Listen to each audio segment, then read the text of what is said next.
À Hélios, ce sont donc en permanence plus de 500 composants différents qui sont réparés dans les murs de l'atelier, avec calme et savoir-faire.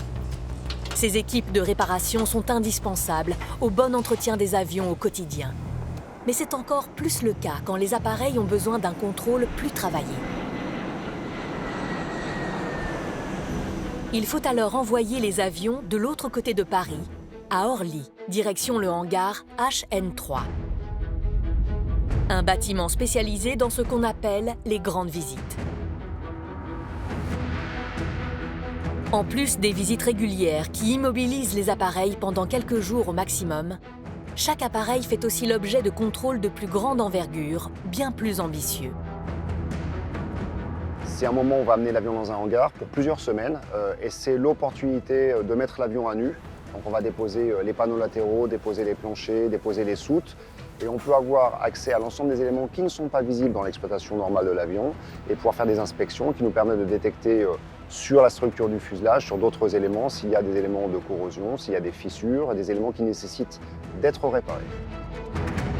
Ces grandes mises à nu sont des étapes clés dans la vie d'un avion. 16 ans après sa mise en service, le Boeing 777F vit justement sa 4e grande visite. Une tous les 4 ans pour cet avion au rôle particulier. C'est un des 2 avions cargo de la compagnie, un Boeing 777 spécialement adapté à cette activité. Un cargo, c'est un avion qui n'a aucun siège passager, qui est juste dédié au transport de marchandises. Et dans chaque cargo, on peut mettre une centaine de tonnes de marchandises. Sur ces avions, l'intérieur de la cabine, dépourvu de hublots, est transformé en immenses soutes adaptées au chargement de palettes. Une des grandes étapes de la révision de l'appareil consiste donc à inspecter en détail ce pont de chargement, et en particulier les points d'attache aux immenses rails de renfort. Ces attaches sont très importantes. Si la cargaison venait à être mal sanglée parce qu'une attache lâche, ça mettrait en péril la sécurité de l'avion. Ah bah tu vois là, ici, ouais, c'est bien profond. Hein. Secteur par secteur, mètre après mètre, les équipes vérifient les centaines de points d'accroche et reportent le moindre défaut. De la corrosion, des faiblesses, des fissures qui pourraient compromettre la sécurité du chargement. Alors, le premier fitting, là tu vois il manque une dent ici. Il y a un petit impact sur le rail là. Ouais, on va le noter, je vais le noter. À la fin de leur inspection, les techniciens chargés de la réparation pourront enfin intervenir. Ce travail de fourmi n'est qu'un des nombreux aspects de la grande visite.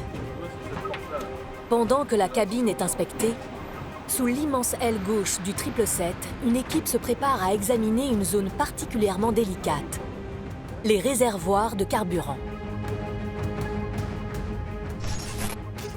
Sur le Boeing 777, comme sur de nombreux avions modernes, le carburant est stocké en partie sous la cabine dans la baignoire centrale, mais aussi et surtout à l'intérieur des gigantesques ailes.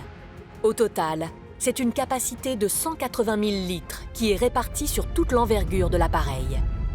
Un volume régulièrement compartimenté pour éviter les grands mouvements de kérosène qui pourraient déstabiliser l'avion. Une zone complexe et très sensible dont il faut absolument garantir la sécurité. Équipé d'une tenue spéciale éliminant le risque de la moindre étincelle, le technicien chargé de l'inspection se glisse dans l'une des ouvertures. Il vérifie l'usure, la corrosion, mais aussi le bon état de tout le matériel intégré à ces réservoirs de haute technologie. C'est pas qu'un caisson vide. Dedans, on a des sondes pour savoir le niveau carburant, on a tout ce qui est tuyau pour pouvoir transférer du carburant d'un réservoir à un autre. Donc de l'aile droite, on peut alimenter le moteur gauche et de l'aile gauche, on peut alimenter le moteur droit.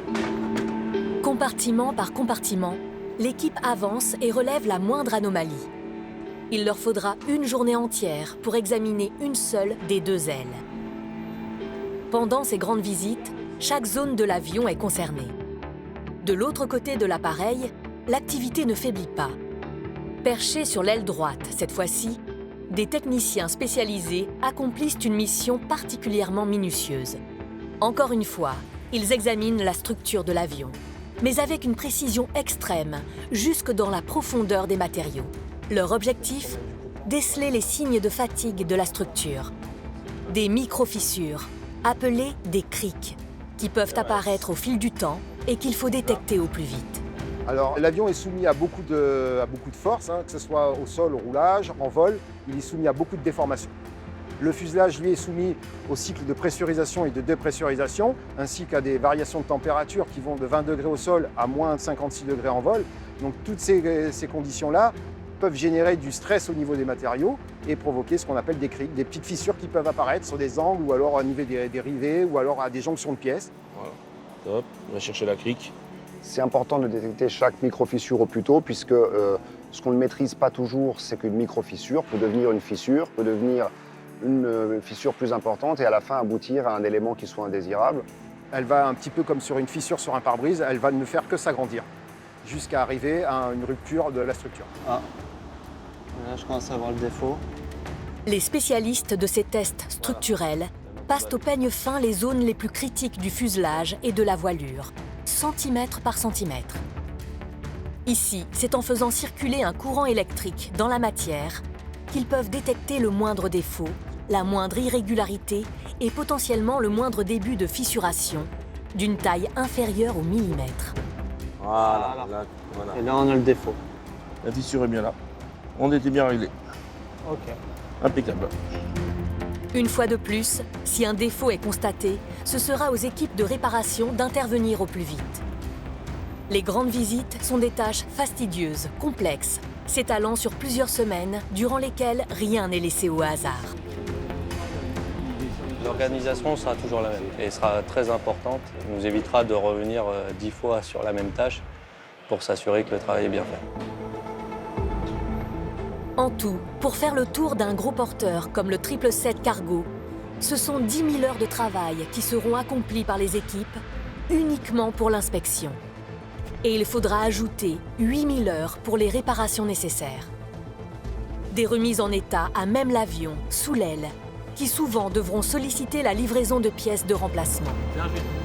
Mais il existe des composants qui demandent parfois une révision complète, de A à Z, rien que pour eux, dans des ateliers spécialisés. Des pièces maîtresses, s'il en est. Les éléments les plus emblématiques. Les puissants moteurs capables d'arracher à la terre ferme des centaines de passagers et de les propulser à travers les nuages en toute sécurité. Retour à Charles de Gaulle, au sein du bâtiment Hélios. C'est ici que commence le grand parcours de révision et de réparation des moteurs d'Air France.